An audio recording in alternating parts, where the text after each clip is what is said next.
আল্লাহর নবী সাল্লাল্লাহু আলাইহি সাল্লামের ইন্তেকালের পর আল্লাহর নবীর মুয়াজ্জিন হযরত বেলাল রাদিয়াল্লাহু তাআলা আনহু বারবার এদিক সেদিক ছটফট করে খোঁজে, মক্কা নগরীতে নবী নাই, নবী নাই, নবী নাই। নবীরে খুঁজে খুঁজে পায় না, দিলের মধ্যে ছটফট ছটফট ছটফট করে। কয়েকটা দিন অতিবাহিত হওয়ার পর আল্লাহর নবীর সাহাবী হযরত বেলাল রাদিয়াল্লাহু তাআলা আনহু ছোট্ট একটা পুটলি মাথায় নিয়া হযরত আবু বকর রাদিয়াল্লাহু তাআলা আনহুর দরবারে গিয়ে বলে, ভাই আবু বকর, যেই মদিনায় আমার নবী নাই সেখানে আমি থাকতে পারবো না গো, সেখানে আমি থাকতে পারবো না, আমাকে তুমি যাওয়ার জন্য অনুমতি দিয়ে দাও। আল্লাহর নবীর সাহাবী বেলাল রাদিয়াল্লাহু তাআলা আনহু মক্কা ছেড়ে যাওয়ার জন্য যেন উতলা হয়ে পড়েছে, মদিনা ছেড়ে যাওয়ার জন্য যেন উতলা হয়ে পড়েছে। তার মক্কা মদিনায় ভালো লাগে না, যেখানে নবী নাই সেখানে থাকতে চায় না। আল্লাহর নবীর সাহাবী হযরত বেলাল রাদিয়াল্লাহু তাআলা আনহু সিরিয়ায় চলে যাবে, অনুমতি চাচ্ছেন।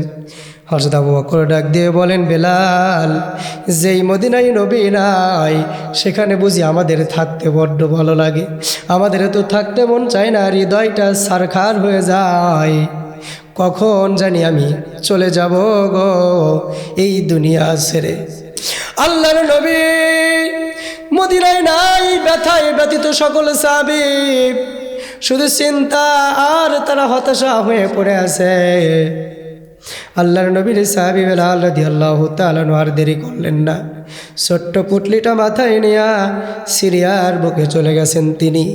সিরিয়ায় যায় কিছুদিন থাকার পর স্বপ্নের মাঝে দেখতে পেলেন আল্লাহর নবী সাল্লাল্লাহু আলাইহি ওয়াসাল্লাম তার মুয়াজ্জিন বেলালকে ডাক দিয়ে বলতেছেন, বেলাল, কত নিষ্ঠুর তুমি হয়ে গেছো, আজ কতদিন তুমি মদিনা ছেড়ে চলে গেছো, একটা বার তুমি আমার কাছে আসলা না, আমাকে দেখতে আসলা না।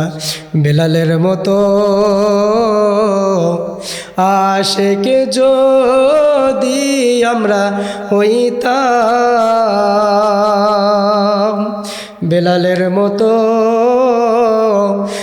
আশিক যদি আমরা হইতাম, স্বপ্ন যোগে নবীর দেখা পাইতাম। হযরত বেলাল রাদিয়াল্লাহু তাআলা আনহু স্বপ্নের মাঝে দেখতে পেলেন আল্লাহর নবী তাকে ডেকে ডেকে বলে, বেলাল, কত নিষ্ঠুর তুমি হয়ে গেছো, এই যে মদিনা থেকে চলে গেছো, আর তো তুমি মদিনায় আসলা না, আমার রওজার পাশে একটা বার এসে দাঁড়াইলা না, একটা বার তোমার কি আমার কথা মনে পড়ে না? হযরত বেলাল রাদিয়াল্লাহু তাআলা আনহু স্বপ্নটি দেখা মাত্র আর দেরি করলেন না, সিরিয়া থেকে মদিনার দিকে রওনা করলেন। আস্তে আস্তে গভীর রজনীতে আল্লাহর নবী সাল্লাল্লাহু আলাইহি সাল্লামের রওজার পাশে মদিনায় চলে এসেছেন তিনি। সময়টা ছিলেন তাহাজ্জুদের সময়। মদিনার নতুন মুয়াজ্জিন আজান দেওয়ার জন্য যখন বের হয়েছে, দেখতে পেলেন কে যেন আমার নবীর রওজার পাশে বসে রওজার সাথে মাথা ঠুকায়া ঠুকরে ঠুকরে কান্না করে। মদিনার নতুন মুয়াজ্জিন হযরত বেলাল রাদিয়াল্লাহু তাআলা আনহু যে এসেছে এই কথা তিনি জানেন না। চলে গেলেন রওজার পাশে, গিয়ে দেখতে পেলেন আর কেউ আসে নাই। আল্লাহর নবীর মুয়াজ্জিন বেলাল এসে আল্লাহর নবীর রওজার পাশে ঠুকরে ঠুকরে কান্না করে। নতুন মুয়াজ্জিন ডাক দিয়ে বললেন সমস্ত মানুষদেরকে, আল্লাহর নবীর মুয়াজ্জিন বেলাল এসেছে রে, মদিনায় বেলাল এসেছে। চতুর্দিকে কথাটা ছড়িয়ে পড়ল, সকলে যেন হাজির হয়ে গেলেন। সাহাবীরা বললেন, ও বেলাল, আল্লাহর নবীর ইন্তেকাল হয়ে গেছে, কতদিন হয়ে গেল তোমার কণ্ঠে আজান শুনি না, একটু কি তুমি আজান দিবা না বলো? হযরত বেলাল রাদিয়াল্লাহু তাআলা আনহু বললেন, কোথায় আজান দিব আমি, যেখানে আমার নবী নাই সেখানে আমি কেমনে আজান দিব? আমি আজান দিলে কি আমার নবী আসবে গো? আমি আজান দিলে কি আমার নবী ইমামতি করবে? আল্লাহর নবীর সাহাবীর এই কথা শুনে সকলের চোখ বেয়ে বেয়ে পানিগুলো ঝরঝর করে পড়ে।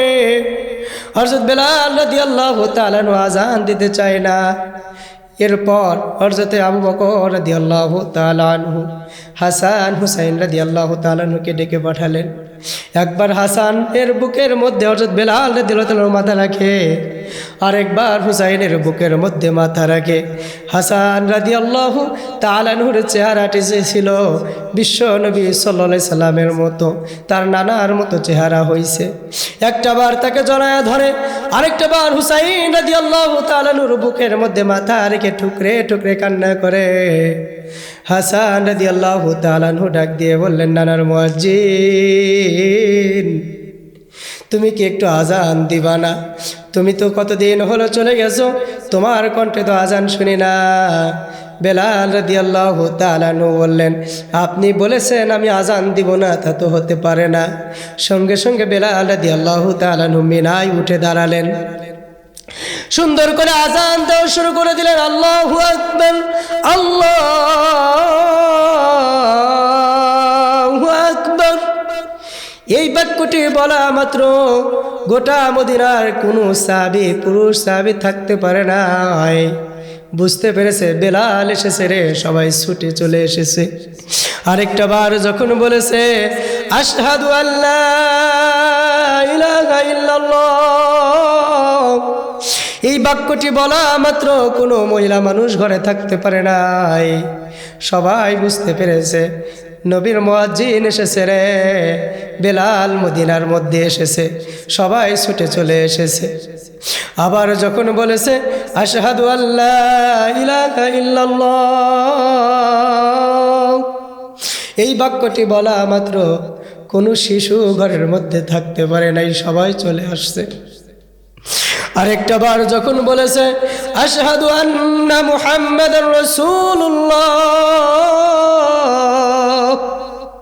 এই বাক্যটি বলা মাত্র হযরত বেলাল রাদিয়াল্লাহু তাআলা আনহু নিজেকে আর ধরে রাখতে পারে নাই, জমিনের মধ্যে তিনি জ্ঞানহারা হয়ে পড়ে গেছে।